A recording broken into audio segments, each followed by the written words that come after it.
That's called honesty in governance. All right, well, it's officially 6 o'clock. Are you ready back there, young man? All right. It's at 6 o'clock on Wednesday, August 9th, and this is the City of Merrill Historic Preservation Committee. And this meeting has been posted and official that we start at this time. So now that I've called it order, I will entertain a motion regarding the minutes of the July 19th meeting. Also move. I'll second. Moved and seconded to consider approving the minutes of the July 19th meeting. Any discussion? Hearing none, all those in favor signify so by saying aye. Aye. Aye. Same, no, nay, same sign. The motion is carried. General agenda items. Number 1, discussion of Legion Building in response from Park and Recreation Director Dan Wendorf. And you all should have had that in your packet, and that answers all of our questions right there. That the building is still being, for those of you who didn't get the email or the packet, I can tell you that the Legion Building is being used by the Park and Recreation Department for their summer playground when days that the weather forces them inside. They have met with MAPS, and they're looking at potential partnership to have the construction class come in and do some renovation work when they have time. MAPS isn't sure if they're able to do that with them, but they're working on it.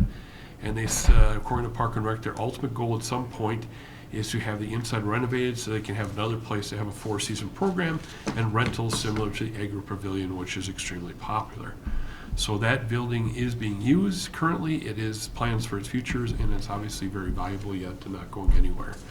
I will turn to my right and ask Elizabeth McCrank about the status of the sign.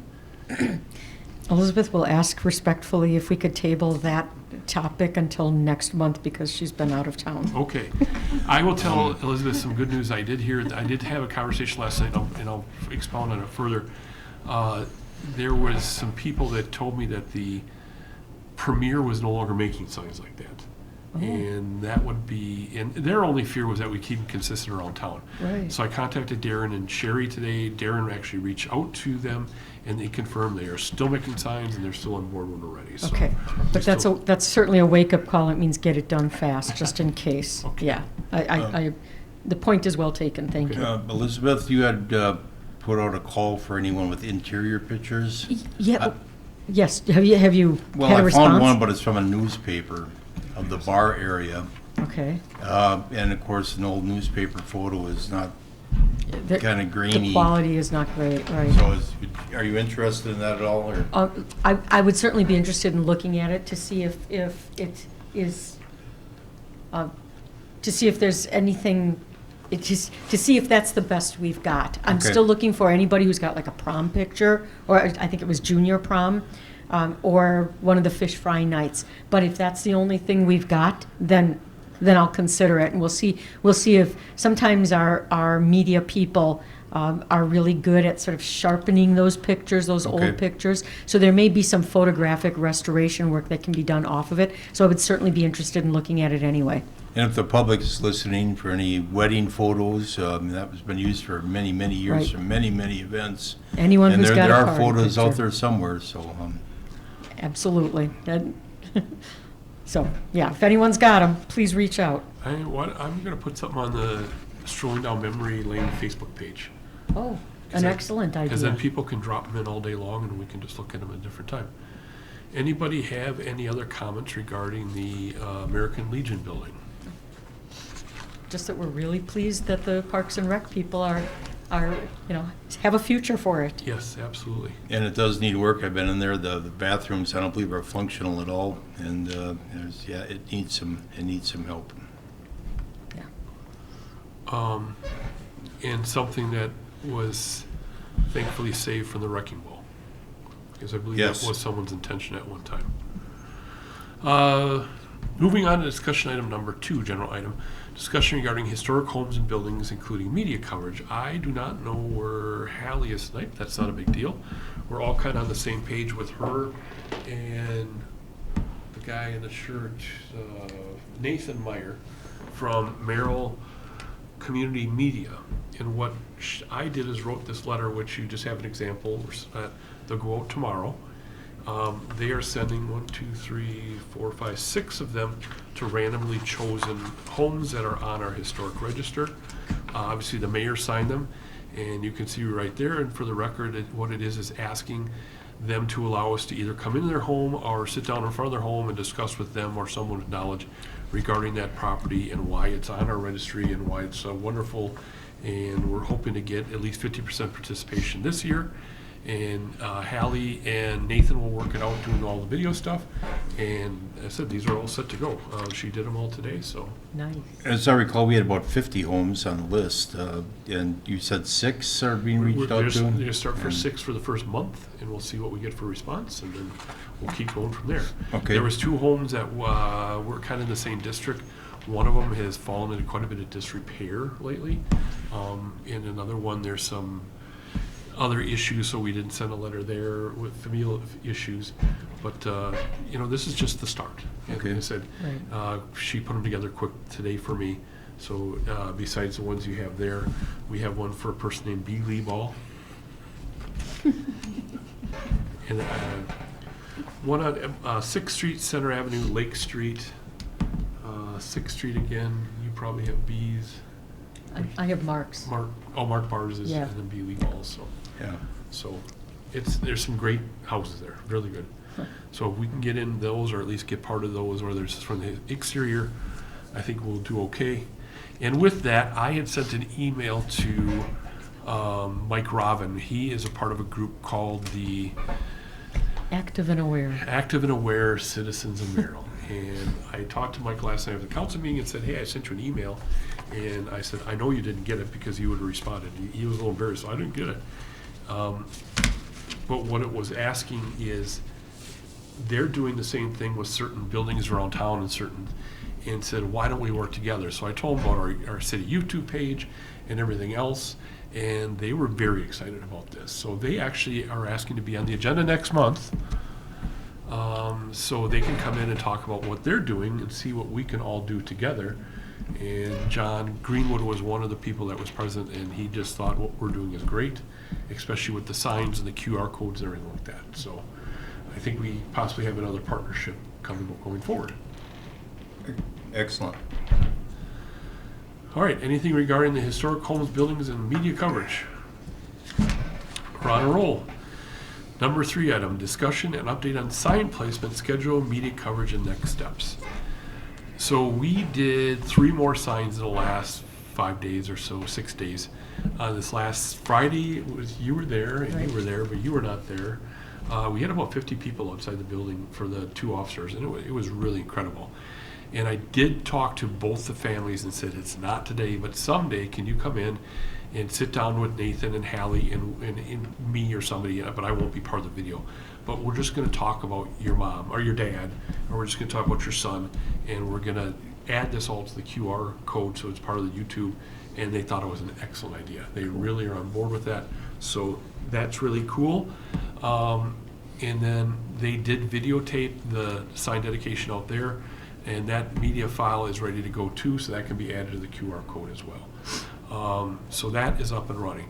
I think I keep misspeaking when I talk about how many signs we have left, because I forget that we had one planned, but it's been postponed, and that's the Robert Russell sign, and that's going to be on November 11th.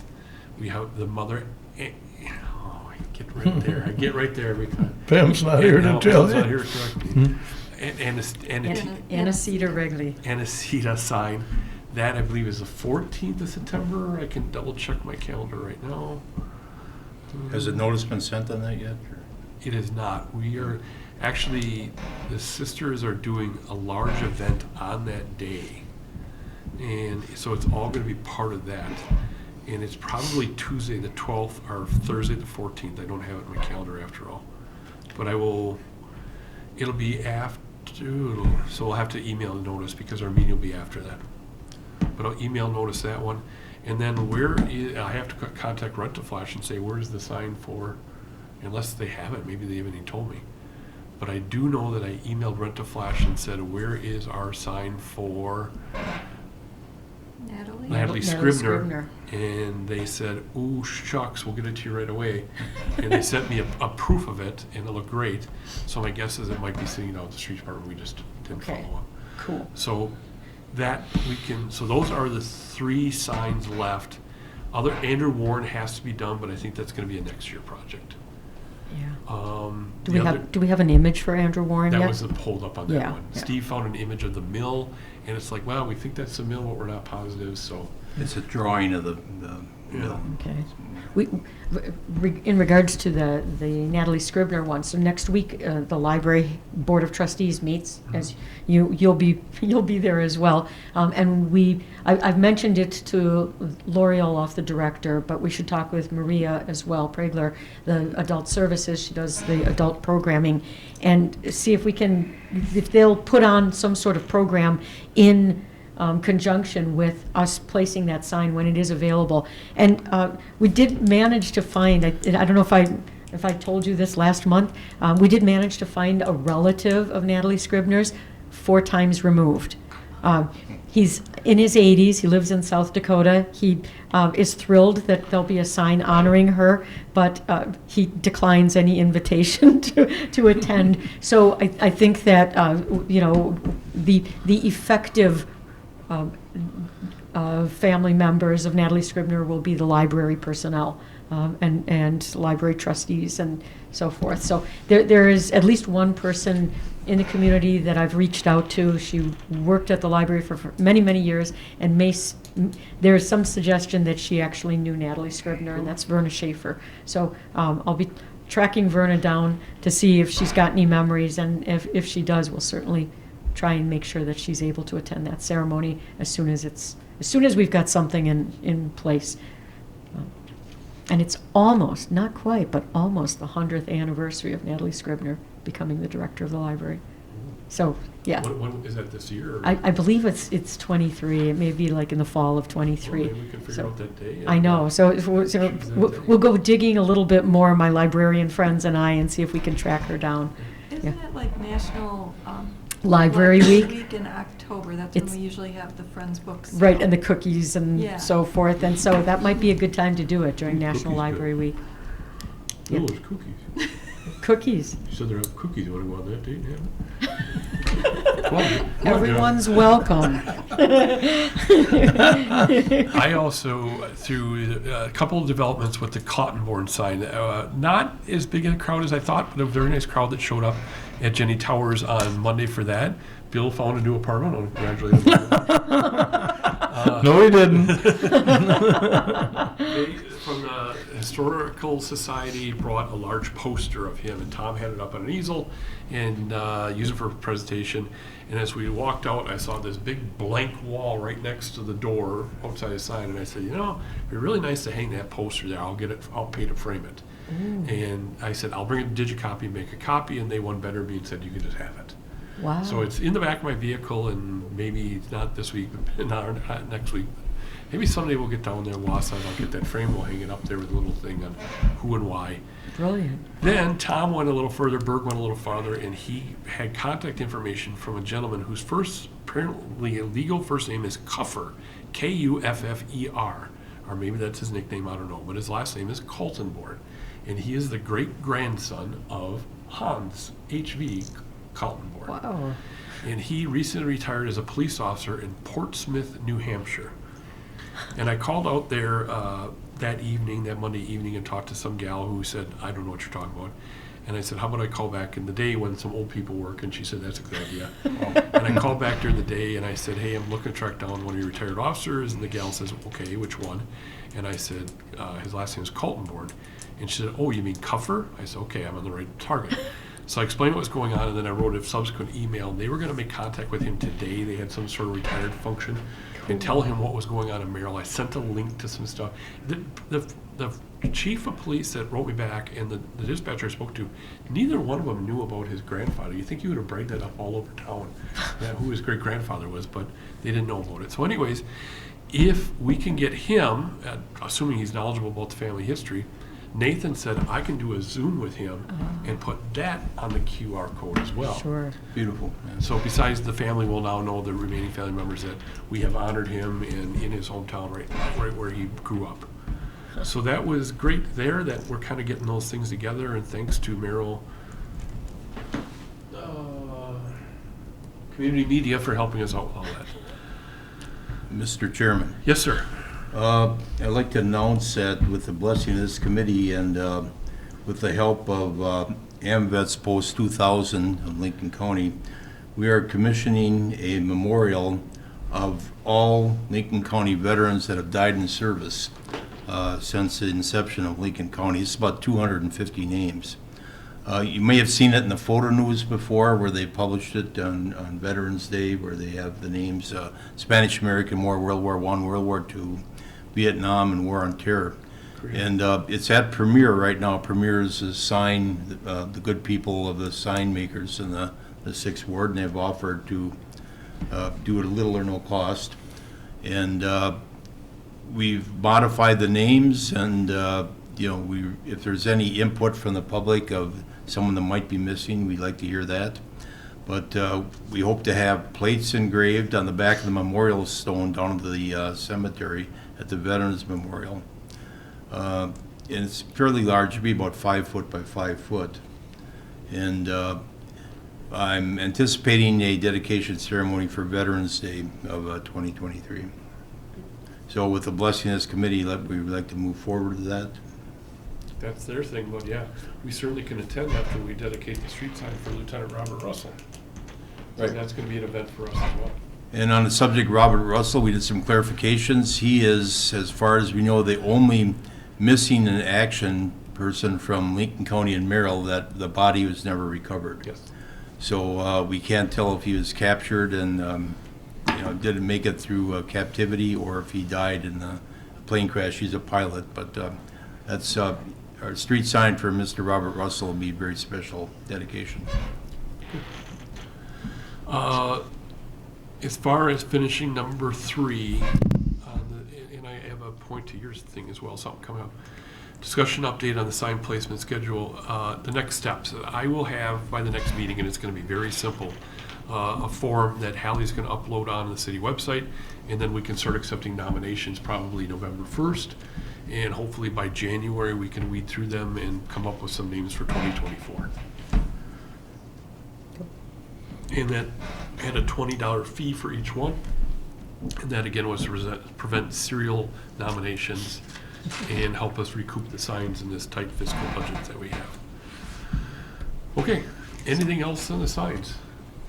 I will add on to Steve's point that the ceremony for Ad Lord Talbot is going to be, I think, the 14th. I'm going to have to just get out of here to tell you that for sure. Save as draft. I can do that well. So Ad Lord Talbot was the Merrill Fire Chief who died while working at the Merrill Fire Department August 15th. So next Tuesday at 10 a.m. Is going to be the ceremony for his sign unveiling, and all it is it's a smaller plaque about the size of this tablet here that's going to be on that firefighters memorial outside the station there. And Lord Talbot, of course, when he died in 1941, it was not considered line of duty death because he didn't die in the fire. But they have since revamped what their policies are regarding a line of duty death, and because he died on duty, literally in his bunk, and he had responded to a fire call the day prior, it's now considered line of duty death. The state firefighters memorial reviewed all the information that I established and obtained from the T.B. Scott Library, and they declared it a line of duty death. So on the 15th, next Tuesday at 10 a.m., if you're able to make that, that's going to be dedicated, and then his name will also go on the State Firefighters Memorial in the month of September, maybe it's late September. But that's a historic event too that we should keep in mind, and of course we're invited to that, as is everybody. All right, next meeting date and time would be for Wednesday, September 20th at 6 p.m. Everybody okay with that? Mm-hmm. Yes. Okay. Any public comment? Public comment? Public comment. Hearing none, I will call for a motion to adjourn. So moved. Second. There's been a motion and a second to adjourn. All those in favor signify so by saying aye. Aye. Aye. Aye. Those opposed, same sign. We are adjourned. Thank you.